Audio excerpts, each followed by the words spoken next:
বেরেস্তা করে রেখেছিলাম, ওটা দিয়ে দিব। মুড়ি ঘন্টের জন্য একটা কাতল মাছ, একটা রুই মাছ, তো এটা দিয়েই মুড়ি ঘন্ট করবো। আগে মুগ ডালটা ভেজে নিব, এটা ভালো করে একটু ভেজে নিব। এক এক করে মাথাটা একটু ভেজে নিব, যে একটা মাছের গন্ধটা চলে যাবে। সয়াবিন তেল দিয়ে দিব, কিছুটা পেঁয়াজ দিয়ে দিব। একটু ব্রাউন কালার না আসলে আসলে কোনো ফ্লেভারও আসে না, কালারও আসে না তরকারিতে। পেঁয়াজটা লাল লাল কালার চলে আসছে। 2 চামচ নিয়েছি, কারণ একটা আমার মাথা ডালের সংখ্যা বেশি। 1 চামচ রসুন বাটা আর 1 চামচ পেঁয়াজ। সামান্য একটু পানি দিব, না হলে ছিটকাইতে থাকে।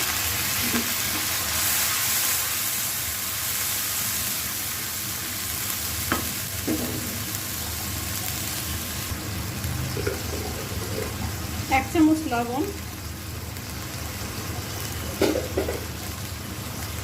1 চামচ হলুদ গুঁড়া, ভালো করে নাড়াবো। আর 1 চামচ মরিচের গুঁড়া।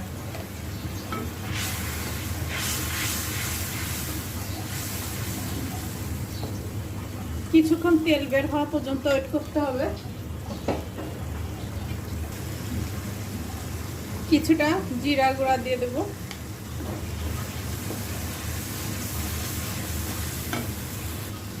কয়েকটা শুকনো মরিচ দিয়ে দেব গোটা। এইটা ঝাল হওয়ার জন্য না, এটা দেখার সৌন্দর্য, আবার একটু হালকা ঝাল ঝালও হইলেও।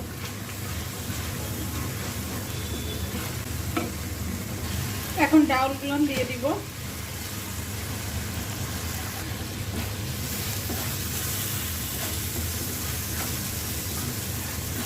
একটু কষাই নিতে হবে। এখন ভেজে রেখেছিলাম মাথাগুলো দিয়ে দিব।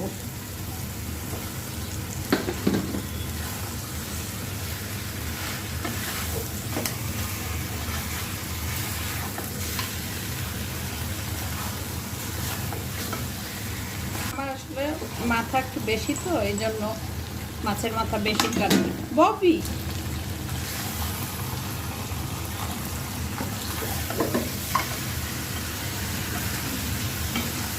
মশলাটা যাতে ভালোভাবে ঢুকে যায় একটু কষাই নিচ্ছি। মাথাটা ভেঙে গেলেও সমস্যা নাই, মুড়ি ঘন্ট মানেই তো মাথা ভাঙা।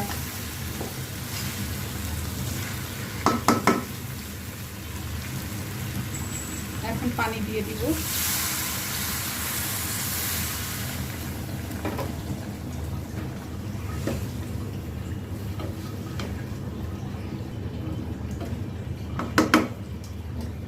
এখন কিছুক্ষণ ঢেকে রেখে দেব। আরো একটু পানি দিয়েছি, কেননা ডালটা গলতে হবে, অল্প হয়ে গেছিল। আমি এখানে সামান্য একটু দুধ দিচ্ছি। এখানে অনেকে দেই না, কিন্তু এটা আমার রেসিপি, আমি আমার মতন করে মুড়ি ঘন্টে একটু দুধ দিয়ে দিলাম।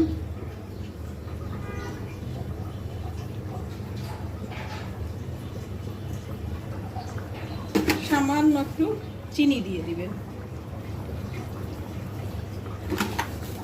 আমি 2 চামচ, চা চামচের চিনি দিয়ে দিলাম।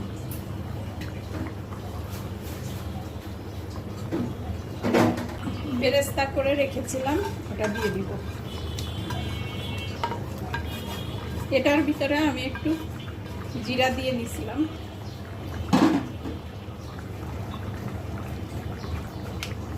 একটু উপর থেকে জিরার গুঁড়া দিয়ে দেবো, যাতে ভালো একটা স্মেল আসে। আমার চামচ তো ছোট, এই জন্য 1 চামচ হবে চা চামচের। দেখছেন কেমন কালারটা চলে আসছে? এইভাবে আপনারা বানিয়ে খেয়ে দেখবেন। ঝাল তো বানাই অনেকে, সবাই বেশিরভাগই ঝাল ঝাল বানায়, আমি একটু ডিফারেন্ট বানানোর চেষ্টা করলাম। দেখবেন এই ধরনের আমার আম্মা রান্না করতো, অনেক টেস্ট, এটার আলাদা একটা স্বাদ মুখে লেগে থাকবে। আর ঝোল টানাবো না, কেননা অনেকটা কমে আসছে। আর ডাউল তো এটা এমনি টেনে নিবে। তো কমপ্লিট।